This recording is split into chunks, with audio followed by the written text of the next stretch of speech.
Anyway, that was really interesting from Simon, right? We've used that L2 data for so long because they did this, I was telling him at the break, they did this great study like probably 4 years ago that analyzed, there was this big theme at the time that talked about should brands pull off of Amazon? And the interesting thing for us is the idea that that's a choice you get to make, which I think most of us now know it's not a choice you get to make. You could choose to not play in e-commerce, but that doesn't mean your products don't show in e-commerce. And L2 did this great study at the time that demonstrated in the beauty category at a time that a bunch of products got pulled off and how it negatively affected their ability to control their brand. And what's amazing to me, because we watch this all the time, I've been watching Amazon since '99. Last year it was Birkenstocks. Birkenstocks came out and said, we're going to get our product off Amazon. Okay.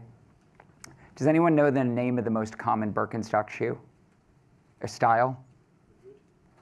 Madrid is, actually, I don't know why I'm asking this in the UK. I bet you have a different style name. In the US, it's Arizona. The Birkenstock Arizona is the little footbed with the 2 straps. Before they started doing it, there were 4 results for that on Amazon, and that was kind of reasonable. You have either a cloth or a leather top, maybe different material. After they announced, they disengaged with Amazon, and there were 440 results for the search Birkenstock Arizona. And it's because it just doesn't get curated. And so if you're not curating it, Amazon's certainly not going to curate it. And anyway, there's some great data now, and I think we've all moved.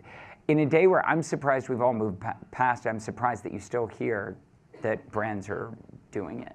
And Amazon, and it's an interesting thing, there's just a lot of value in that real estate. It's a place where people are talking about your brand even if you're not engaged. Neil and Patrick asked me to talk about this idea of the Amazon impact. Is it a compete? Is it a collaborate? Did any of you see when I talked in October at an event run by the store? Oh, good. Then I'll just reuse that day. I started in 1999 at Amazon. There were less than 1,000 employees. I moved to Seattle, and it was between Amazon's book and music.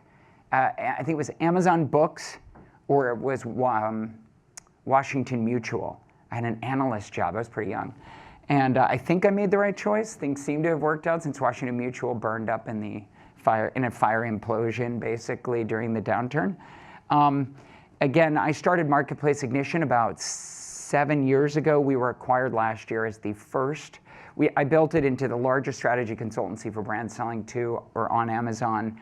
And we built it up until we were the first acquired by a large agency. I think at the time there were a lot of discussions around whether or not Amazon is keeping Sir Martin up at night. I'm sure it still is, but hopefully we help him sleep a little better.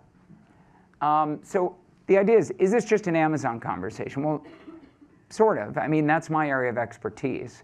But it's still part of an overall strategy. And what's really interesting is, what is the place of Amazon anyway in terms of your overall strategy? Hey, I'm really focused on in-aisle commerce and shopper marketing. What do I really care about Amazon? Well, I don't know. In the United States, more than half of all searches are mobile. And I think we've really evolved from this idea where we said, Amazon is just an exercise in showrooming and a race to the bottom. Now you can't count on the person in aisle at Boots to really know how to talk about your product and tell people which one and why yours is better. And a really good review on Amazon might be the difference between your product sells in aisle at Boots. And so there's really 3 common conversations, right? I need an Amazon strategy, I need a direct-to-consumer channel, and what about my other retailers? And they really can be hand in hand. I mean, I think you really want your product focused correctly on Amazon so that when someone is in, I just saw as an example, this isn't ancient history, this isn't old world internet. I saw last week that a major retailer wasn't synced on their strategy, and on their own page for this multivitamin supplement that was a chewable for women, it was really sophisticated. This is not suitable for vegetarians, please consider this one if that's a concern to you, and had all this great information.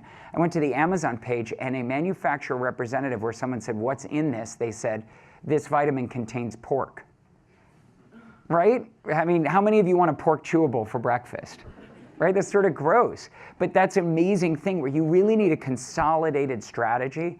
And I think you saw, I really like this new Venn diagram-y sort of thing that sort of explains that it really is all overlapping. You know, really, you're thinking about this, you really need to think about relying on being where the customer is buying, but don't have an over-reliance, and really understand that you have a single strategy. It's just all connected. I mean, the biggest challenge, honestly, for most of you and most of the brands we talk to is that the strategy, doing a strategy like this involves connecting different teams on the brand side. And so it's a real challenge, right? Because yes, I want Amazon, right? But I've got all these brand dollars, and can I use brand dollars to fix my brand searches on Amazon? Such an interesting, like the internet's evolving so fast that it becomes a struggle to figure out which dollars to tap into for which thing. So what I thought I would do is I want to show not just a bullet going through a light bulb or something, but the idea of like, why are we still talking about Amazon in light of this? Why is it important? Why is so much happening related to that? And I'm going to use the US as an example of a microcosm. I like this discussion. I can't remember if it was Hugh or which topic we saw today where it was talking about different countries have different strengths. But I think it's a really big topic that I think of now when I come here, and I feel like I learned so much about click and collect by watching folks in the UK shop, and when I go to China, I cannot believe what they're doing with mobile. And in the US, what's going on with Amazon are things that we're going to see when we go to Australia or elsewhere, even here, where we saw that you know, Amazon's penetration in the US is going to happen elsewhere. Okay, as big as this up and to the right is, and it's really, really impressive, right? The thing that I still struggle with is the amount of breadth we spend on Amazon. This number is still only 9.5%. Yeah, it's exciting, but it's only 9.5%, and here it's lower. So I'm sorry, this isn't even Amazon, that's total commerce. Now, Amazon is probably more than 50% of commerce for last year in the United States, but they're still like less than 4% of all transactions. They're just a really influential part of total transactions. And you know, they're not stopping. This is some data from our cousin company, Kantar, that is showing that there's really a lot of growth left to come. And if you say, you know, I sometimes get asked in the US, oh, are they going to break up Amazon? Is it a monopoly? Amazon's not a monopoly, number one. Number two, they're only like 4% of transactions. Walmart's bigger. And there's a ton of growth. It is easily still day one. And I'm going to show you why we think there's still future growth.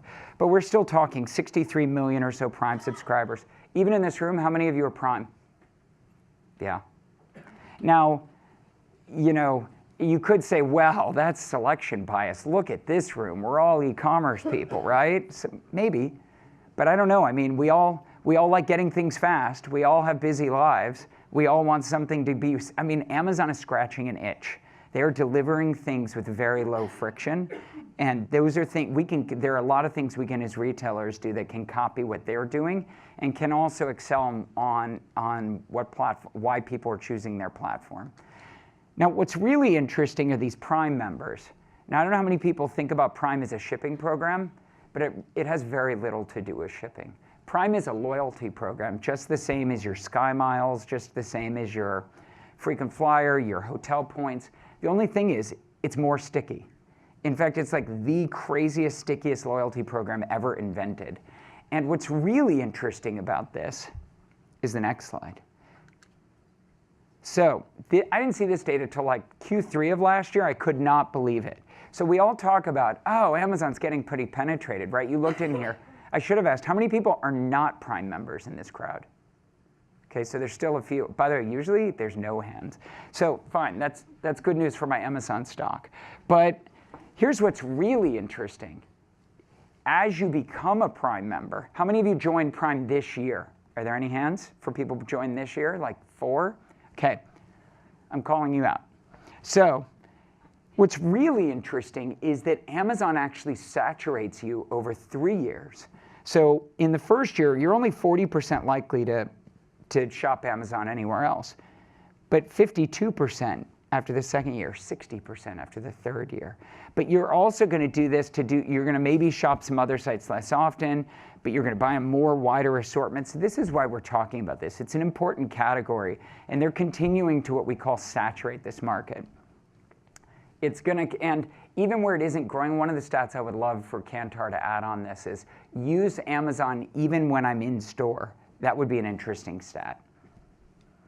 So is it a competition? Are we collaborating? One of my favorite quotes that relates to that is kind of an old quote from John F. Kennedy, right?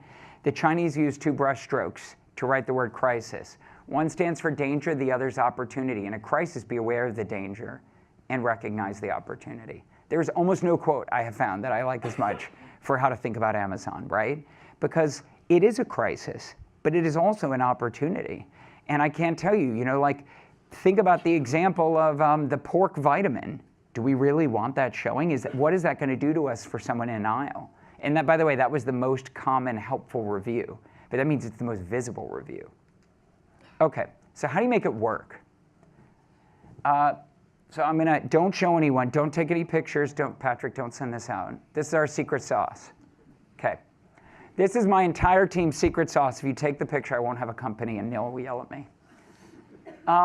So our framework to win on Amazon, and you may have seen some other triangles, but I venture to say my triangle is better.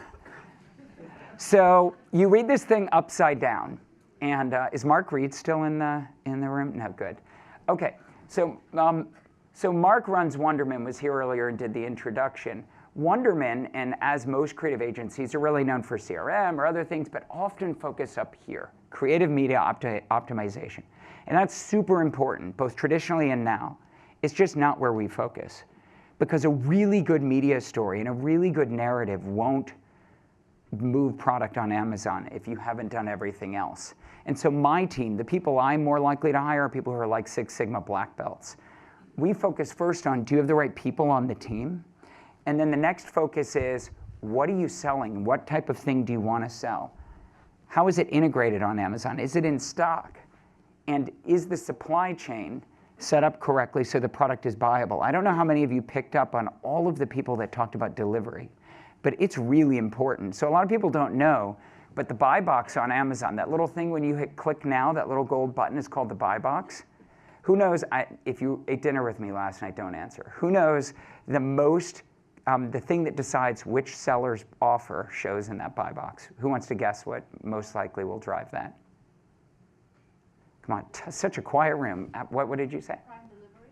Whether it's Prime, that's one thing. What's the most thing? There's a part of that, though. Availability. So many people, if I'd asked you this 2 years ago, I bet 2/3 of the room would have said price. People are starting to understand. But this is what Amazon figured out like 15 years ago. People care more about getting it now than they care about getting it cheap. And so Amazon often biases towards the most available, least expensive product. But that talks to you about, why do they add the 50,000th skin cream? Why did you just sell that retinol thing? Simon, that was really amazing, right? Why do they keep adding brands? Because people will buy them. People are still buying retinol skin cream. And so knowing what the assortment is, and assortment is really critical, by the way, because you actually can come up and do all of your analytics and come back and create product that fits what people are searching for. In fact, the most advanced theme I'm hearing this year is companies that say, oh my God, I heard this last week from one of the largest brands in the world. And they said, we never thought to connect product development with e-commerce. Like no one ever thought. These are companies that are still paying Pantone to figure out what color to make something when they could look at the search keywords and figure out yesterday what color someone wanted. It's pretty incredible, right? So you can get a dynamic dialogue with clients and say, wow, who knew that vegetarian was important for people who are buying one-a-day Vita Chews or vitamins or whatever they're called. And then after you get all this, you do paid or earned media, paid media, then best practices, then creative comes into play. And then we come back and do our testing, our analytics, and we really start over. So what works? Who are the people who are winning? How do they make it work? So we like to do this thing where we call firing on all cylinders or following the flywheel. And how many of you have seen this? No hands? This you can Google anywhere you want. It was old when I got to Amazon. It's called the Amazon flywheel. But it basically is the reason why they're always adding one more skin cream. their look is that if you follow around the flywheel, adding more selection will enhance the customer experience. There's always something someone wants to buy. That drives more traffic. Driving more traffic will bring more brands and sellers, and that will grow the economy of scale. We like to think of it like this. And in fact, if you have 1,000 SKUs, we often talk about that you have 1,000 P&Ls. You have 1,000 businesses on Amazon. And you actually have to treat every single product. And I don't just mean, oh, the new fall shoe line. I mean the new fall slip and slide sandal in leather, reds, ladies size 41, half height heel. That's what I mean. That's when I say each one of those is different than the size 40, than the 39. It'll have a different return rate, different searches, different traffic, different discovery. And if you think like that, you can optimize Amazon. That's in fact you were talking about the growth of digitally native brands. That is all they're doing. When I do a conference in China, they are focusing relentlessly at the SKU level. They are reading that someone says the most common thing is, I wish this thing was waterproof. In 3 to 5 weeks, you will find a waterproof version of that product. They are scanning for discovery, conversion, and reviews, and then they're using that to refine product and then come back and do the next iteration. So how do you make this work on Amazon? So, there isn't a countdown timer. Are you going to wave at me when I go long? Okay, good. There is a timer, it's just not counting down. So there's all kinds of ways. We heard today about 2-day delivery, same-day delivery. This thing is even dated now. There's no go on here. How many of you guys know that in Atlanta, where I live, that's right, I live in Atlanta. I have a big team in Seattle, but I live in Atlanta. We have Amazon Instant. Do you guys know what Amazon Instant is? 2-minute delivery. We have 2-minute delivery in Atlanta. It's pretty amazing. I also got ridiculed last night for asking for a cold beer by Neil. In Seattle, though, I can get a beer delivered cold by Amazon. So there's a lot of micro exposure, a lot of micro innovation that makes for great ideas as you travel the world. I highly recommend that you travel the world with the Amazon app, and you understand how people there are buying it. And you look here and see Amazon has a retail channel and they have a marketplace channel. Most people realize that. Most people don't realize that it's not just 2 channels, though. So I wanted to talk a little about, when Patrick asked me today and said, try and talk about something novel about the way people think about what's going on with how to sell to Amazon. And so thinking about novelty, and I thought, what people probably don't talk a lot about is that it's not just first party and third party, marketplace and wholesale and selling retail on Amazon. But there's actually all these different fulfillment flavors. Maybe you sell something normal to Amazon and they're just like every other retailer. Or maybe you sell something heavy or that comes in a lot of variations and you want to drop ship it. Or maybe you realize, I don't want to sell wholesale to Amazon. I want to control everything about the way someone buys, including the customer. So then you're going to sell third party. But you might sell third party but still use their fulfillment center, because if you get it into one fulfillment center in Europe, you get Prime in every country in Europe. That's pretty interesting. And then there's the final one where you've got, sorry, I got thrown off by costumer. I don't think that's what we're saying. I don't think I gave that to you, saying costumer now. I'm like, so apparently we can wear costumes in third party, seller fulfilled Prime. So anyway, that's funny. So anyway, so basically the real point that's really interesting is you could either sell as a marketplace seller or you could sell as a first party wholesale seller. But even within that, there's all kinds of variants. And if you look at this where you get this like retail margin. What is a retail margin? Well, maybe you're a manufacturer and this keeps you 85% whole, whereas over here you're giving up, I don't know, another 50 margin points.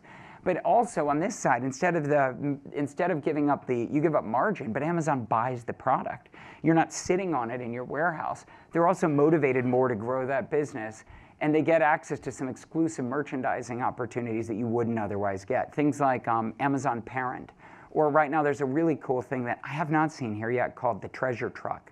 Whereas whatever city I'm in, Amazon knows and I get a text and says, today on the Treasure Truck, and it's set one crazy deal a day, and I can drive by, stop by, and then it's like a festive atmosphere. Those are kind of cool things. But on the other hand, you can't connect with your customers easily. I can talk to you offline about how to do a great loyalty program selling to Amazon, but it's not that easy. limited order day, geoparting. It's really complicated to say who's buying. One of the things that someone mentioned earlier today is that basically what I like to, it matches something I like to say, which is when you buy on Amazon or any marketplace, Alibaba, Amazon, Walmart, Jet, all of these, you inherit the seasonality and you inherit the demographics. That's super interesting. You learn about other ways people buy. We worked with a company that sold Velcro shoes. And I said, where's your holiday plan? And they said, we sell shoes for old people. We don't have a holiday plan. And I said, you will on Amazon. People have their wallet open. They're going to buy those kinds of shoes more often. So understanding those customers, you can get a lot more for third party. You can talk to the customers. You can get who they are. You can profile them. But you own the inventory risk, and you're primarily responsible for growing the business. On the other hand, you get all this other data, impression conversion, can't follow up with customers. You might get some order day and geopart. You will get geoparting because you know when it is. So I wanted to show one last example from a client that I just really liked, because I was thinking about what Patrick asked me to talk about, and I was thinking, so how does someone compete and collaborate with Amazon on the same page? How does one seller on one page do both these things? So this is a company that we work with called Allen. And they make these super expensive, if you have real allergies, you may have heard of them. And I mean not just get a little hay fever, but don't breathe well. I can tell you, my son is one of these in his room, and you walk in, and it's really it's almost like if you always swim in the ocean, you suddenly swim in fresh water. It's that different. And the air is it's a really cool thing. But they're heavy, and they are $400 to $700 a piece. It's really expensive. And if you look at the inventory risk, even when you do a good job on title, images, we have this beautiful seal here. If you want to understand what these pages should look like, there's a black belt class this afternoon. All of these bullets, all that stuff, that's all really interesting. But look, 1, 2, 3, 4, 5, 6, 7 variants and 10 colors. What would it take for any of us to have a regular brick and mortar merchant agree to take on 70 variants and hold the inventory? Even Amazon won't do it. And so what's really interesting, ships from, sold by Amazon, but they don't buy it very deep. In fact, they only hold 2 to 5 units. What happens when they sell out? Other sellers on Amazon, sold by Allen Corporation. They sell it themselves at the same price as Amazon. They don't undercut Amazon. But when Amazon doesn't want to go deep on or is not willing to try hot pink, these guys can try hot pink, and they can try, and everyone says they want a pink one. We actually had another one where someone says, hey, and the feedback said, can you customize this? So we created a paintable front for it. And then someone else said, oh, my kids love it. Can you do something to be more kid-friendly? So we created a chalkboard front. And Amazon didn't buy any of that. We just put it in as a third-party seller on the first-party listing. And then it's also live on their own site. So what I liked about this, so great, you heard me talk a lot about Amazon. Why am I talking about Amazon at a general e-commerce conference? I liked this idea. Someone said to me yesterday, and I added this slide in last minute, giving Patrick heart failure, I'm sure, is that they said, we think at our organization that Amazon is like high-altitude training. It's like you've heard about all these Olympians over the last week or a couple weeks where they said, oh yeah, we train with these crazy masks on. So it's like when we get not at altitude, we can work really fast. I think thinking like the hyper-competitive way that Amazon pages are helps you get to be a better retailer offline, helps you say the right thing in your digital communication, helps you think about what products people are really demanding. We already talked about putting it all together across channels. We kind of already hit this, and I'm sure I'm late. But the idea really here is that this is about competing, collaborating, both. You really want to be everywhere the customer is buying. You want to manage your channel mix, and you want to maintain control. Now, on Amazon, it's really hard to maintain control. But if you choose to walk away, if you choose to not integrate with them, the data from L2 is really clear that your products still stay up there. There's no way to pull your product down. And so if you're not there, you're not maintaining the dialogue and the ownership and the reputation with your customer. And so I think that's why we really focus across the board. Thanks.